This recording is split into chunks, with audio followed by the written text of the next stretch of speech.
Olá, estudantes do nono ano, tudo bem com vocês? Estão bem animados, bem felizes, porque agora vão ter aula de matemática? Claro que estão, né? Eu estou enxergando aí o sorriso de vocês e fico muito feliz por isso. Acredito, sim, isso é um sorriso, tá bom? E hoje nós vamos trabalhar o quê? Fatoração na resolução de equações do segundo grau. Sim, estamos vendo a aplicação dessa fatoração. Para que aprender ela? Para resolver equação. E equação, várias situações do nosso cotidiano, elas se resumem numa equação, gente. Então é muito importante saber resolver, ok? Vamos para a aula? Vamos? Animados? Bem felizes? Olha lá, o que você precisa terminar hoje, gente? Praticando os conceitos da fatoração na resolução de equação, tá bom? Que você consiga entender isso, como que você usa essa ferramenta dentro da resolução, ok? Vamos lá? Precisamos lembrar das ferramentas, gente. E nós ficamos lembrando sempre porque são coisas que precisam estar bem fresquinhas na nossa memória, senão a gente não consegue encontrar a solução da equação, que é o nosso objetivo, tá bom? Então, olha lá, fatoração pelo fator comum, que é quando você tem algo que é comum às parcelas, ou seja, está presente em todas as parcelas, seja quantas parcelas for, tá bom? Aqui eu tenho um exemplo de duas, poderia ser 3, 4... Você enxergou, bateu o olho, tem o X ali? Pode colocar em evidência. E mais do que o X, procura, porque às vezes tem número. A gente enxerga muito rápido a letra, mas o número não enxerga tão rápido. Mas ele está aqui também, ó. O 12 é 3 vezes 4. Então, colocou em evidência e escreve o que sobrou de cada parcela, transformou numa multiplicação. Tem a fatoração por agrupamento, que é usar duas vezes essa história de colocar o fator comum em evidência, tá bom? Então, normalmente tem um polinômio, 4 termos, né? Coloca o termo comum das duas primeiras parcelas, depois das duas últimas. E, novamente, vai ter um termo comum que você, de novo, vai colocar em evidência e escrever o que sobrar de cada parcela no segundo parênteses, tá bom? Não esquece que é uma multiplicação, ok? Aí nós temos também a diferença de dois quadrados. Então, quando aparecer dois termos só, um binômio, dá uma olhadinha se de repente não dá para extrair a raiz quadrada deles, se eles não são quadrado perfeito. Porque se for, você pode fatorar dessa forma. Ó, 4x ao quadrado. Você bateu o olho, enxergou que o 4 e o x ao quadrado tem raiz? O 25 também? Ótimo. Extrai a raiz de cada um e escreve em dois parênteses, intercalando os sinais de mais e menos, tá bom? E do trinômio quadrado perfeito, quando você tem três termos agora, ó, desconfie. Você tem três termos, dá uma olhadinha se o primeiro e o terceiro também não são quadrados perfeitos, tá bom? E depois verifica se o termo central, ele é o dobro da raiz quadrada do primeiro pela raiz quadrada do segundo, tá bom? Se isso fechar, você tem o trinômio. Como é que você escreve? Raiz quadrada do primeiro termo, raiz quadrada do terceiro termo. No meio você tem o sinal do termo central, tá bom? E ao quadrado. Pronto, você fatorou, tá bom? Ó, raiz quadrada do primeiro termo, raiz quadrada do último, e no meio eu tenho duas vezes esse carinha por esse carinha, tá bom? Deu para enxergar? Deu para dar uma refrescada na memória? Então vamos lá ver. Um retângulo possui a medida do seu lado maior igual ao quádruplo do lado menor. E a área medindo 256 metros quadrados. Pergunta, determine a medida dos seus lados. Então vamos só lembrar, eu já vou dar um tempo para você registrar alguma coisa aí, tá? Um retângulo é um quadrilátero que possui duas medidas diferentes de lados, certo? A base, que normalmente a gente imagina ele deitado, né? A base, essa medida, e a pequenininha do lado, tá bom? Então por isso que são um lado maior e o outro lado menor. Ele está falando na palavra quádruplo também. O que é quádruplo? Dá uma pensada aí, tá bom? E ele escreveu área. Como é que determina a área de retângulo? Também escreve tudo isso aí. Veja se você consegue ligar essas informações. Eu vou dar um tempo para você e a gente já volta para conversar.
Conseguiu registrar?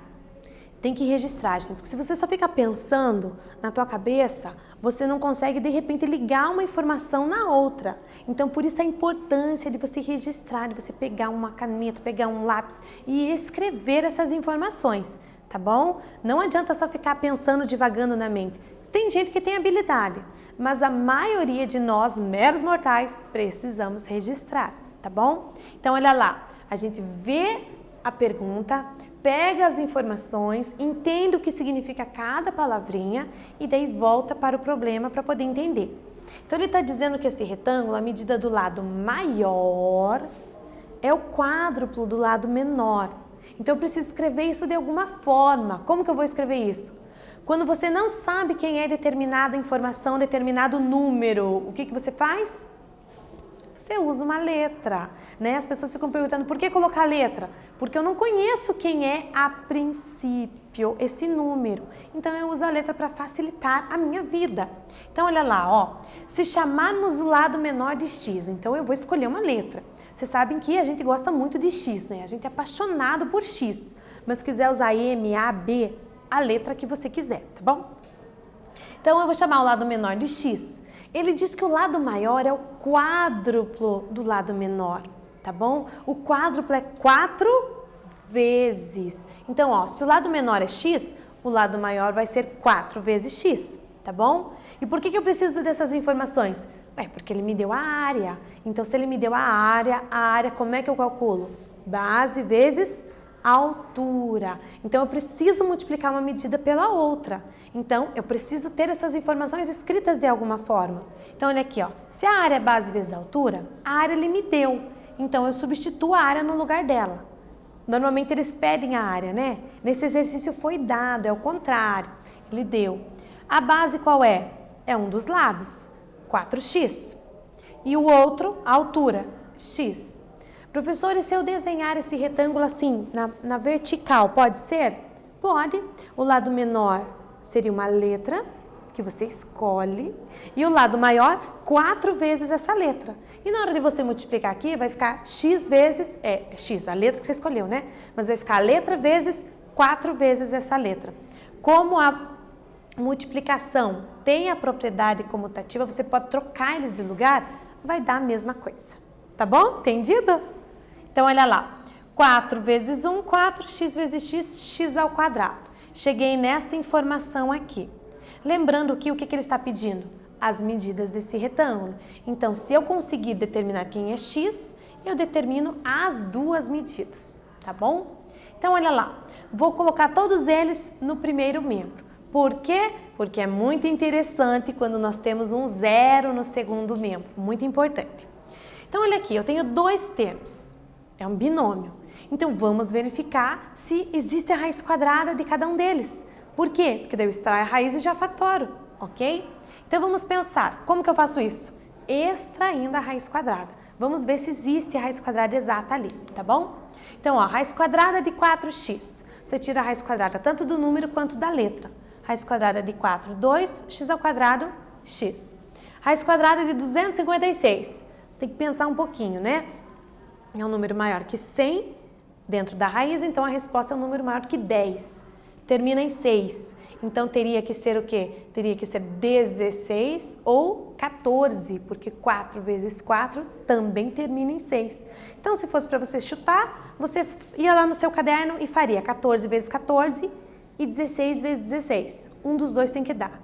E se não der, não tem raiz exata, tá bom? Então, olha lá, deu 16. Então, eu posso escrever essa equação na forma fatorada. Ó. Raiz quadrada do primeiro pelo segundo, raiz quadrada do primeiro pelo segundo, intercalando os sinais. Tanto faz, o mais e o menos, tá bom? Pode ser o mais no primeiro parênteses e o menos no segundo. Ótimo! Por quê, professora? Porque eu tenho um produto dando zero. Quando eu tenho um produto que dá zero, o que acontece? Um dos dois fatores tem que ser obrigatoriamente igual a zero. Então, você escreve a primeira parcela igual a zero e a segunda. Então, você tem essas duas equações aqui do primeiro grau. Como que você resolve a equação do primeiro grau, gente? Letra para um lado, número para o outro lado. Então, olha aqui, ó. Menos 16 passa para o outro lado, 16. O 2 passa dividindo. Então, eu encontrei a primeira solução, 8. Aí, vou para a segunda. O mais 16 passa a menos 16. O 2 passa dividindo, eu tenho menos 8. Presta atenção nisso aqui. A solução da equação é menos 8 e 8, ok? A solução da equação é essas duas. Mas, para o nosso problema, serve a resposta negativa? Faz sentido um quadrado medir menos 8 metros? Não, né, gente? Então, para a nossa interpretação, não serve a resposta negativa, nós ficamos apenas com a positiva. Então, o lado menor é x, o lado maior é 4 vezes essa medida, 4 vezes 8, 32 metros. Então, o nosso retângulo é 32 por 8 ou 8 por 32, sendo o retângulo na horizontal ou na vertical, tá bom? Entendeu? Ficou fácil, né, gente? Ficou, né? Ficou. Diga que ficou, por favor. Atividade 2 para você. Olha lá. O número de jogos disputados por X equipes em um torneio de futebol é dado pela expressão x vezes x menos 2, tudo dividido por 2. Sabendo que foram realizados 40 jogos, quantas equipes participaram desse torneio? Não vou falar nada agora. Eu vou deixar você raciocinar, registrar o que for necessário e a gente já volta.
Registrou alguma coisa? Tá aprendendo, né? Tem que registrar, tem que rabiscar aí para chegar em algum lugar. Então, olha lá. Ele diz que o número de jogos disputados por uma equipe de futebol é X, ok? E o número de jogos é dado por essa expressão, tá bom? Ele falou que foram realizados 40 jogos. E agora, como é que você faz, gente? X equipes, então foca nisso. X é o número de equipes, tá bom? E aqui é o número de jogos, ó. O número de jogos é dado por essa expressão, tá bom? Ele diz que são 40 jogos. Então, essa expressão que me fornece o número de jogos é igual a 40. Ele me deu as duas informações, uma na forma numérica, clara, beleza? E a outra na forma de expressão, ok? As duas são iguais. Tá, professora, mas por que ele daria as duas informações? Porque dentro dessa expressão aqui, eu tenho uma variável que ele está perguntando, que é o X, que é a quantidade de equipes que participaram do torneio, tá bom? Então, assim, uma sendo igual à outra, beleza, ok? Eu tenho as duas informações das duas formas. Mas se eu resolver esta equação, eu vou encontrar X, que é o número de equipes, tá bom? Então, olha lá, vamos passar esse 2 que está dividindo, vamos passar multiplicando para o outro lado. Na verdade, você multiplica os dois membros por 2, tá bom? Aqui simplifica e aqui aparece esse 2 multiplicando, ok? Mas na resolução rápida, passa multiplicando. 40 vezes 2, 80, ok? Aí eu posso até fazer a distributiva aqui, ó. X vezes x, x ao quadrado. X vezes menos 2, menos 2x, ok? Chegamos nisso. E agora? Agora, vamos tentar completar quadrado para ver o que acontece? Professora, mas e se eu passasse esse carinha para o primeiro membro? Não ia adiantar muito, porque 80 não tem raiz quadrada, né? E além do mais, ele ia ser negativo. E daí não complica a nossa vida, porque o último termo para dar certo o trinômio tem que ser positivo. Então, o jeito mais fácil qual é? Você deixar quietinho ele lá no segundo membro e tentar completar o trinômio, o binômio, né? Acrescentar alguém para que se torne um trinômio quadrado perfeito, tá bom? Então, olha aqui, ó. X ao quadrado copia. Esse 2x escreve como 2 vezes alguém, vezes o x. Por quê? O x já está aqui. Esse outro alguém é o carinha que a gente coloca aqui ao quadrado, certo? Só que 1 ao quadrado é o próprio 1. Mas para não alterar a equação, eu acrescento 1 no primeiro e no segundo membro. Então, acrescentando 1 no primeiro membro, eu tenho um trinômio quadrado perfeito. O primeiro termo é x e o último termo é 1. E você repete o sinal central ali no meio, ao quadrado, tá bom? Igual a 81. Como que eu resolvo isso aqui, gente? Você extrai a raiz quadrada, certo? Extrai a raiz quadrada de ambos os membros, de tudo. Aqui, a raiz acaba simplificando, acaba anulando a potência, uma anula a outra, sobra só x menos 1. Raiz quadrada de 81, precisa lembrar, gente, que a raiz quadrada de 81 dentro de uma equação, ela dá certo tanto a positiva quanto a negativa, tá? Então, por isso, mais e menos 9, tá bom? Então, vamos lá. X menos 1 igual a mais e menos 9. Eu vou resolver com a positiva e depois com a negativa. Com a positiva, o menos 1 passa para o outro lado, mais 1, 9 mais 1, 10. Então, 10 é uma das soluções. E a outra? É menos 9, né? Negativo. Menos 1 passa para o outro lado, mais 1, x daria menos 8. Dá menos 8, né? E a solução dessa equação qual é? Menos 8 e 10. Fechou. Essas duas são as soluções, dessa equação, ok? Mas será que elas dão certo para o nosso problema? O nosso problema está falando que x é o número de equipes. E faz sentido eu ter, eu ter menos 8 equipes?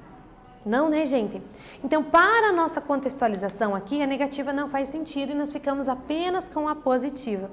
X era o número de equipes, então logo eu tenho que são 10 equipes participando desse torneio, ok?